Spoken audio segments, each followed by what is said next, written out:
He's heating up! Hey guys, it's Vash. Welcome back to probably my final press conference that I'm going to talk about. It's the last one. I think it was the last one, yeah. We're going to talk about Sony today. Sony. Okay, so Sony's press conference overall was pretty good. I really enjoyed it. There was a lot of things. Wait a minute, you know what? I think Sony's press conference had the most I cared and probably the most I didn't care about. So it was like the best of both worlds. But today we're going to be talking about the things that I would like to talk about with Sony's press conference. With the first thing is God of War. Now, when God of War first was shown, I had a feeling. I didn't think it was God of War, but I knew that it was something iconic that we should know that they were hiding, because like it's weird that they have this little kid talking to a character off screen in the dark constantly. It's like they were really going out of their way to hide him. And then Kratos comes out with his awesome dad beard, which I was thoroughly amazed by. God of War, I believe this is God of War 4. It's called God of War 4, right? Or just God of War? I think it's just God of War. This takes place after God of War 3, so this is after Kratos has already destroyed Olympus and killed off everybody and offed himself, or tried to. He still has the scar on his stomach from when Zeus stabbed him. He is still ashy from his wounds, not his wounds, from his family and the curse, etc. But now he's got a new son that he's trying to teach how to become a man and a hunter, which is kind of weird because Kratos doesn't love anything but killing. And pretty interested to see how it works out. I was looking at the gameplay and it looked very, very different. It was more like cinematic-y. Is that even a word? I made it up now. It's very cinematic gameplay, and then when they did like I don't know, it was like a troll boss fight or something, and then it kind of went back to regular, and then they did a little Spartan rage where Kratos yelled and got like an instant super six-pack and started messing him up. But the trailer was pretty funny, and it was pretty badass, especially when like Kratos took that arrow to the shoulder. That was pretty funny. But I saw a lot of people were saying that they might not like this one because it's nothing like the old ones. But I mean, it's the PlayStation 4. It's a new console, new system, new game. I mean, things eventually have to evolve. We may not like it, we may like it, but I mean, we're not Nintendo. Things can't just stay the exact same forever. That's kind of funny because that's exactly what they do. Just give us the same shit. But at least they give us what we want, right? But the point is that God of War, I'm down solely on the fact that Kratos has an awesome dad beard. It's the age of the dad beard. And I am totally going to be getting that when it comes out. It looks really good. Next game I want to talk about is Days Gone. Now, when I first saw Days Gone, I thought it was Last of Us 2. With like zombies or infected, whatever you want to call them. And like everything's all green and there's a biker. Something I'm like, oh, this is The Last of Us 2, until I then noticed that the biker looked extremely familiar. Now, at first, I thought it was a dude that looked like James Franco, until someone in the chat pointed out that it was the actor that played Starkiller in the Star Wars Force Unleashed games. Days Gone looks like you're following the story of a biker in a zombie apocalypse, and it's Starkiller. And it just looks whatever. At the end of the Sony press conference, they show like a 10-minute little game. I apologize for the birds; they're just loud as shit. But it looks just like a zombie game. Woo!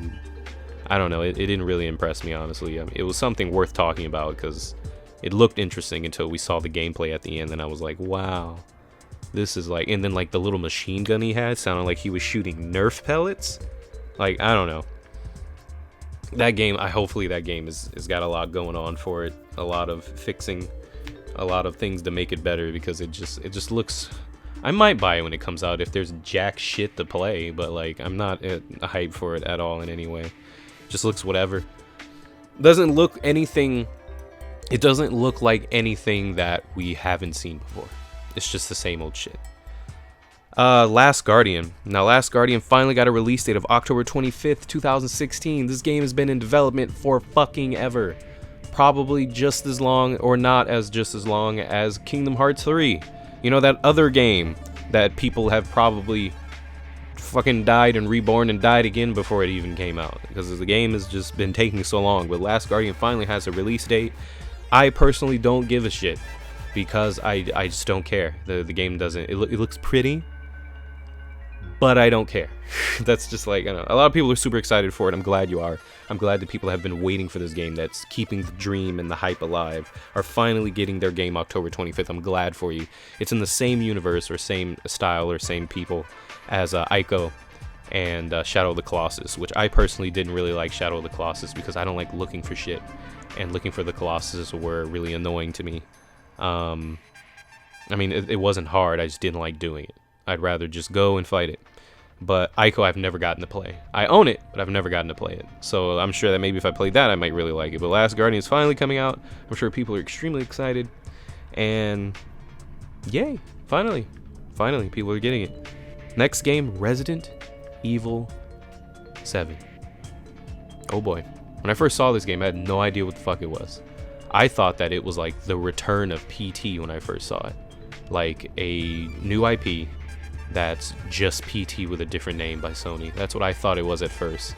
And then one of my friends, Bulls, actually called it out. He's like, this is Resident Evil. We're like, shut up. This ain't no damn Resident Evil. And then what do you know? It's fucking Resident Evil in VR. Oh boy, just wait till we get to the VR shit later on in this discussion. But Resident Evil 7? Nah. I don't like it. I know I was just talking about earlier, like things need to change, etc., etc. I just don't really like first-person horror games. I never liked them at all.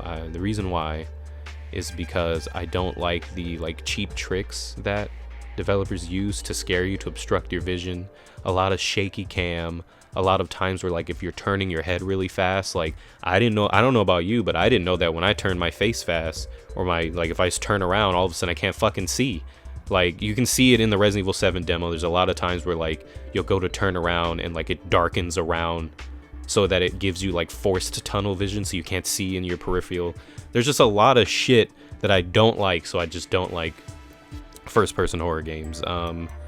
Obviously the Resident Evil 7 demo is an obvious cash in on the whole PT thing.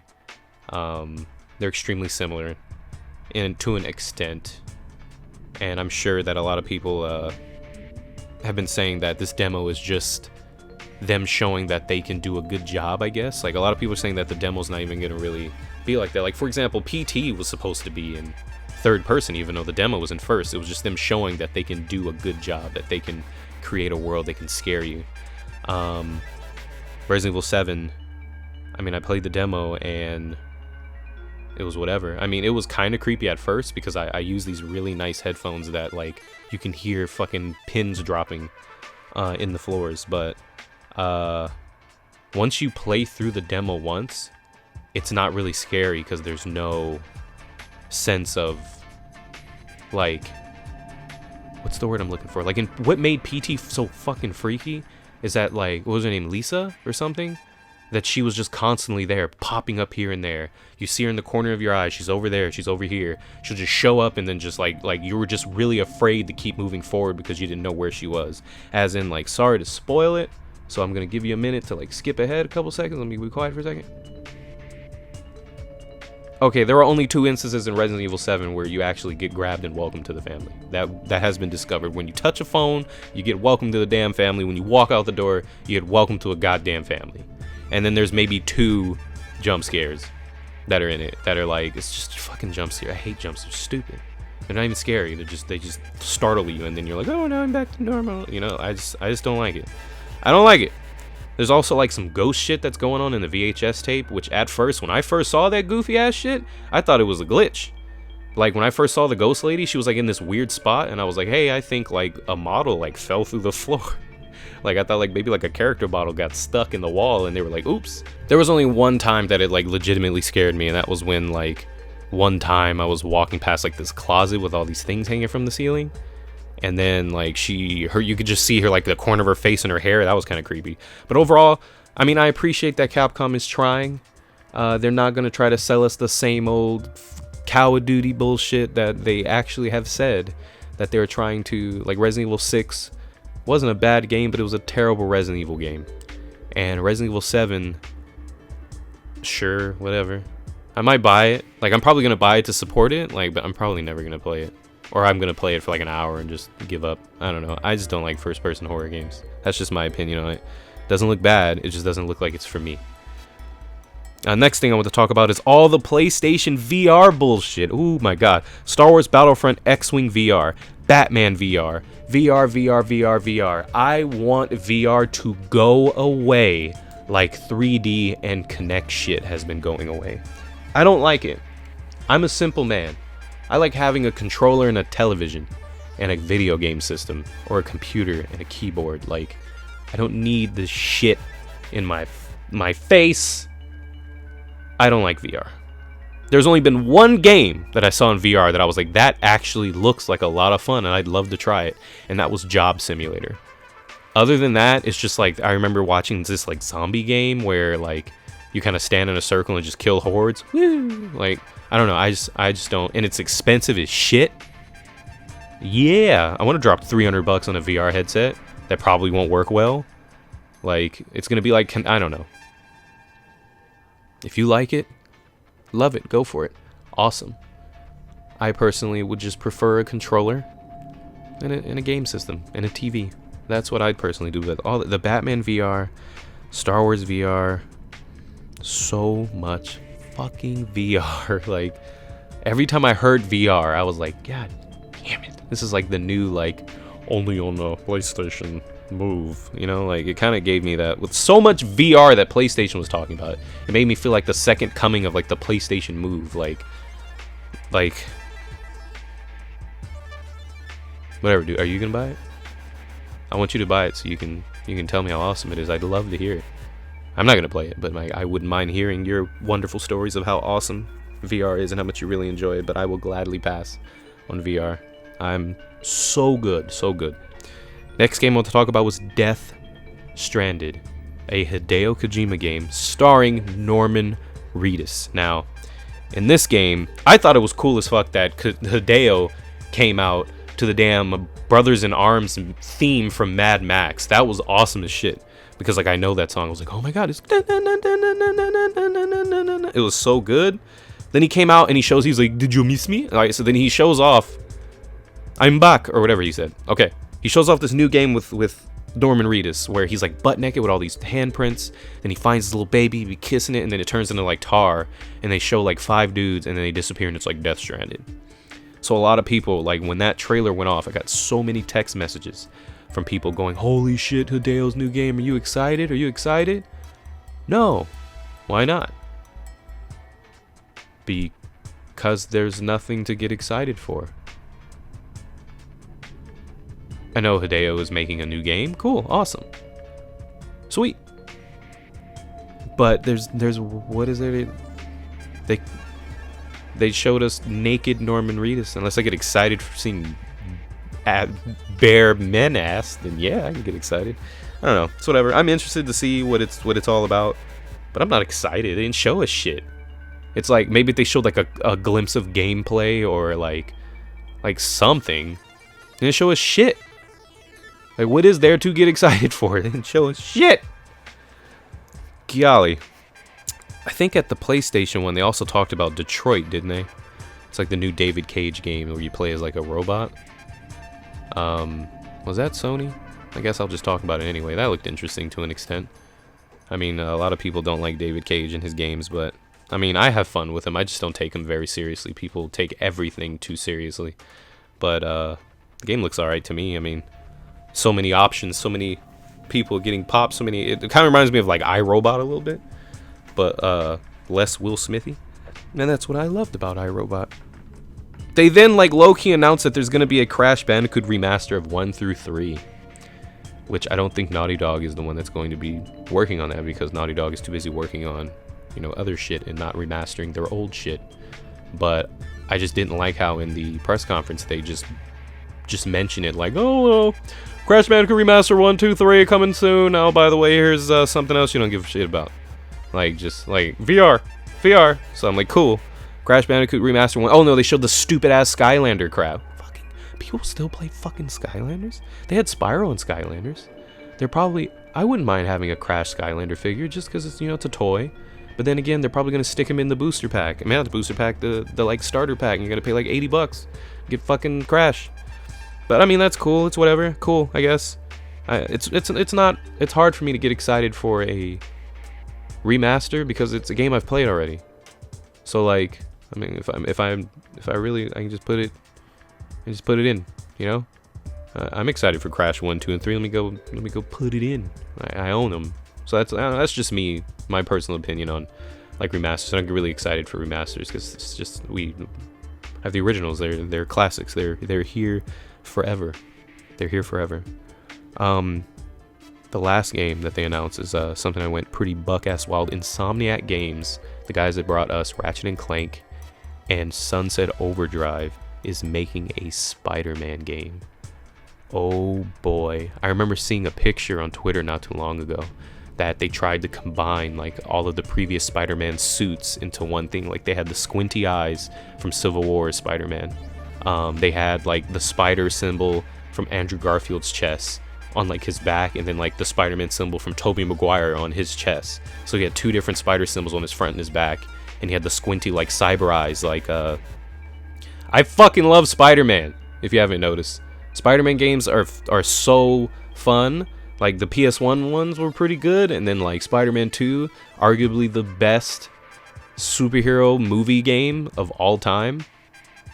Of modern-ish time, I guess, because back in the day they kind of made some really good movie games like Aladdin and stuff on Super Nintendo and all that. But I mean, like PS2 era was like the king of really shitty movie tie-in games, and Spider-Man 2 was great. Spider-Man 1 was ass.